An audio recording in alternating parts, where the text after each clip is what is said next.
오늘 사도행전 7장 1절부터 13절까지 봉독하고 시작하도록 하겠습니다. 오늘 스데반의 설교가 나옵니다. 사도행전에 이제 베드로와 양대의 산맥을 이루는 두 개의 설교죠. 베드로 설교에는 정말 수많은 사람들이 회개하고 돌아왔고, 스데반의 설교를 들은 사람들은 이를 갈고 결국에는 스데반을 돌로 쳐서 죽였어요. 차이가 뭘까요? 설교 내용과 어떤 깊이는 스데반이 훨씬 좋았어요. 그런데 베드로의 설교는 사람들이 듣고 회개하고, 스데반의 설교는 사람들이 이를 갈고 사람들이 죽이고. 누구 탓일까요? 듣는 사람 차이일까요? 아니면 전하는 사람의 차이일까요? 물론 스데반이 여기서는 굉장히 죄인으로 구석에 몰려있는 상황이었지만, 스데반이 예수님을 전하고 예수님이 전했던 어떤 사람들을 혼돈시킨다, 또 하나님에 대해서 함부로 얘기한다, 그래서 신성모독죄로 걸린 것을 이 스데반도 똑같이 얘기한다 해서 스데반도 똑같이 신성모독죄로 이렇게 잡혀 들어간 거예요. 그래서 지금 자기가 생명의 위협을 받았습니다. 다른 어떤 사람들에 의해 가지고 거짓 증인들 세우고요. 그래가지고 결국에는 공회에 잡혀 들어가서 스데반이 생명의 위협을 느끼고 굉장히 신상이 구석에 몰리는 그런 상황이죠. 그러면 우리는 성경을 볼 때 스데반이 나중에 우리가 순교하는 걸 알기 때문에 순교하기 전에 스데반이 마지막까지 설교하고 사람들에게 하나님 말씀을 전하다가 죽었다라고 우리는 스데반에게 박수 쳐주고 이렇게 얘기할 수 있겠지만, 한 발짝만 뒤로 물러서서 이 성경을 한번 보자고요. 스데반이 뭘 잘못했죠? 스데반의 죄가 뭡니까? 성경에서 말하는 사람들이 스데반을 끌고 왔던 그런 그 사람들이 말하는 그 표면적인 죄 말고, 스데반이 이렇게 사람들에게 돌을 맞아야 될 어떤 잘못을 했나요? 사람들에게 이렇게 비난받고 욕먹고 들어서는 안 될 그런 욕들을 막 들어먹으면서 이렇게 구석에 몰렸잖아요. 물론 이 본문에는 스데반의 어떤 그런 모습보다는 스데반의 설교하는 모습이 나왔지만,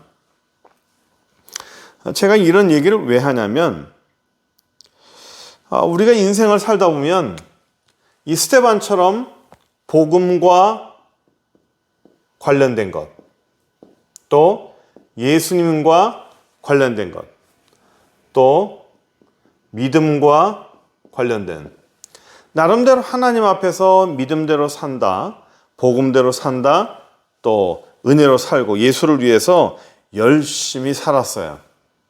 열심히 살고 하나님 앞에 부끄럽지 않게 열심히 살아왔어요. 그런데 어느 날 보면 자기 자신의 삶이 구석으로 몰릴 때가 있어요. 사람들에게 이 스데반처럼 누명을 쓰고 거짓 증인을 세우고 네가 그러지 않았느냐라고 말하면서 말이요, 이게 아가 다르고 어가 다른데 이 뒷말끝만 살짝 바꾸면 전혀 다른 내용이 됩니다. 스데반도 그랬어요. 그래서 인생이 참 열심히 살았는데, 또 주를 위해서 열심히 살았는데, 결과적으로 봤을 때 어떤 삶의 결과가, 모습이 그렇게 아름답지 않을 때가 있어요. 아름다운 모습이 안 나타날 때가 있습니다. 여기서 우리 믿는 사람들이 참 크게 힘들 때죠. 요셉도 그래요. 요셉 한번 생각해 봅시다. 요셉이 뭔 죄를 졌죠? 무슨 죄를 졌길래, 무슨 그렇게 큰 잘못을 했길래 형들에게 그렇게 미움을 당하고 애굽에게 이집트의 노예로 팔릴 만한 그런 무슨 죄를 그렇게 졌을까요? 아니, 요셉이 하나님 앞에 무슨 큰 죄를 졌을까요? 요셉이 또 애굽에서 노예 생활하면서 하나님 앞에 무슨 죄를 그렇게 졌을까요? 우리가 뭐 따지고 보면 내 삶에 어려운 일이 있을 때 내가 뭐 잘못한 것이 없는가 뭘 돌아보는 건 있잖아요. 하지만 그렇게 뭐 노예로 팔릴 만큼 뭐 성추행범으로 감옥에 들어갈 만큼 그렇게 큰 죄는 저지른 것 같지 않은데 내가 무슨 죄를 그렇게 저질렀다고 내 삶이 이렇게 구석으로 몰리고 힘든 상황에 처하는가라는 그런 자문을 할 때가 있어요. 우리 스테반을 보면서 스테반이 정말 위대한 사람이기 때문에 이렇게 설교하면서 결국은 순교했다라고 우리는 박수치면서 이렇게 뭐 바라보지만 정작 내 자신이 이런 일을 당했다고 생각해 보세요. 열심히 주를 위해서 일했는데 열심히 주를 위해서 막 달려왔는데 결과적으로는 사람들한테 아주 나쁜 사람이 되고 비난받을 만한 손가락질 당할 만한 그런 말을 들을 만한 그런 상황에 그런 오해를 받고 그런 누명을 받았다면 참 힘들었을 것 같아요. 그래서 그랬잖아요. 우리가 요셉을 보면서 요셉이 어떻게 견뎠을까? 요셉의 그 어려움들을 어떻게 견뎠을까? 정신적으로 멘탈이 참 나갈 만한 참 어려운 상황이었을 텐데 어떻게 견뎠을까? 우리 하나님께서 그 모든 어려움에 우리가 에어백이 돼주신다고 그랬죠. 일반 사람들은 그 충격을 그대로 받아들이지만 예수 믿는 사람들은 하나님이 우리가 받을 충격을 우리 주님이 다 받아누셔서 우리에게 오는 충격은 그렇게 없다는 얘기예요. 스테반도 똑같고 우리 인생도 똑같아요. 네, 그래서 우리가 설사 이해가 되지 아니하는 그런 구석에 내가 몰렸을지라도 하나님 앞에 신실하게 참고 기다리고 우리 주님의 은혜를 기다리면 요셉과 같은 그런 일이 일어난다라는 겁니다. 그래서 우리가 스데반을 보면서요. 스데반의 설교를 합니다. 스데반의 설교를 하면 아브라함이 나오고요. 이삭이 나오고 또 요셉이 나와요. 여기 요셉을 보시면 요셉이 이 9절 보시면 여러 조상이 요셉을 시기해서 애굽에 팔았더니 하나님이 그와 함께 계셔서 그 모든 환난에서 건져주셨고 애굽 왕 바로 앞에서 은총과 지혜를 주셨고 바로가 그를 애굽과 자기 온 집에 통치자로 세웠어요.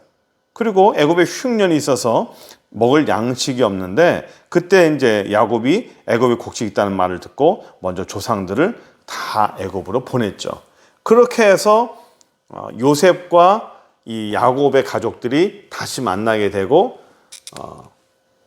애굽 즉 이집트에서 다시 가족들이 모이는 결과가 돼요.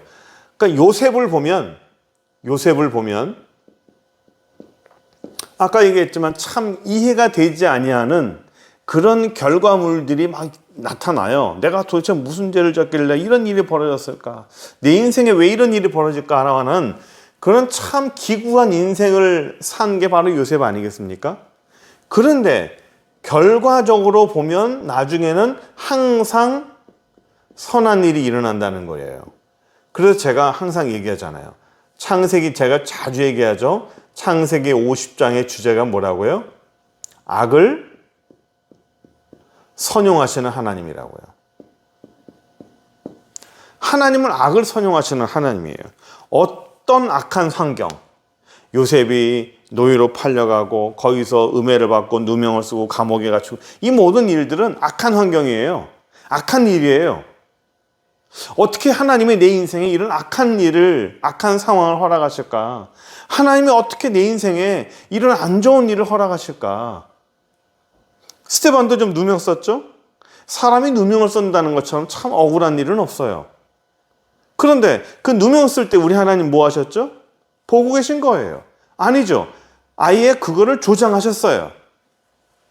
요셉도 그렇게 하셨어요. 그럼 하나님이 악의 조장자냐? 하나님이 악을 만드는 거냐? 그래서 우리는 이거를 허용적 작정이라고 합니다. 하나님이 계획하시는 거예요. 하나님이 작정하시는 거예요. 하나님이 어떤 계획과 순탄한 그 계획 속에서 어느 부분까지만 하나님이 사단에게 허용하는 겁니다. 욥에게 하듯이 생명만은 건드지 마라, 어디까지만 해라 허용하시는 거예요. 그것을 하나님께서 하시는 겁니다. 왜? 어떤 목적을 이루시기 위해서 요셉에게 어려운 일도 주시고 요셉에게 그 숱한 환난도 주시고 그것을 하나님이 허용하시는 거예요. 그 악한 일을 사단이 하는 겁니다. 사단은 좋다고 하겠지만 그래서 사단은 그거를 통해 가지고 요셉을 망가뜨리려고 하겠죠. 다윗을 망가뜨리려고 하겠죠. 스데반을 망가뜨리려고 하겠죠. 저와 여러분들을 어떻게든 망가뜨리고 하나님 앞에 허락을 받았으니까 밟아서 그냥 끝장내려고 하겠죠. 그러나 하나님은 그 모든 악한 것들을 어떻게 하신다고요? 선용하신다고요. 선한 걸로 다 바꿔주시는 거예요. 모든 것을 선한 것으로 다 변화시켜 주시고 선한 것으로 다 감사하게 만드는 거예요. 이게 바로 우리 하나님입니다. 그래서 우리가 살 수 있는 거예요. 우리의 삶에서 이해가 되지 않는 악한 일들이 얼마나 많이 나타납니까? 악한 일들이 얼마나 많이 나타나고 그것이 이해가 안 되는지 몰라요. 사람들이 그래서 이 악한 일이 나타나는 현재에 이해를 못하는 거예요. 이해를 못합니다. 그래서 어떻게 해요? 이해가 안 되니까 시험이 들어요.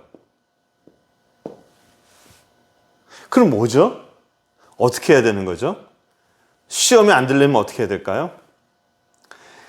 이 모든 악한 일, 어떤 일이든지 그것을 이해를 하려면 현재는 이해가 안 돼요.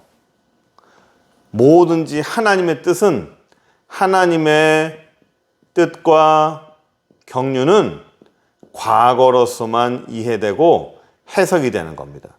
과거로서만 이해가 되고 그것이 해석이 돼요. 지나가야 돼요. 지나가야 이해가 되고 해석이 돼요. 지나가고 나면 하나님이 그 모든 과정 속에서 그것조차도 하나님이 이것을 위해 사셨구나.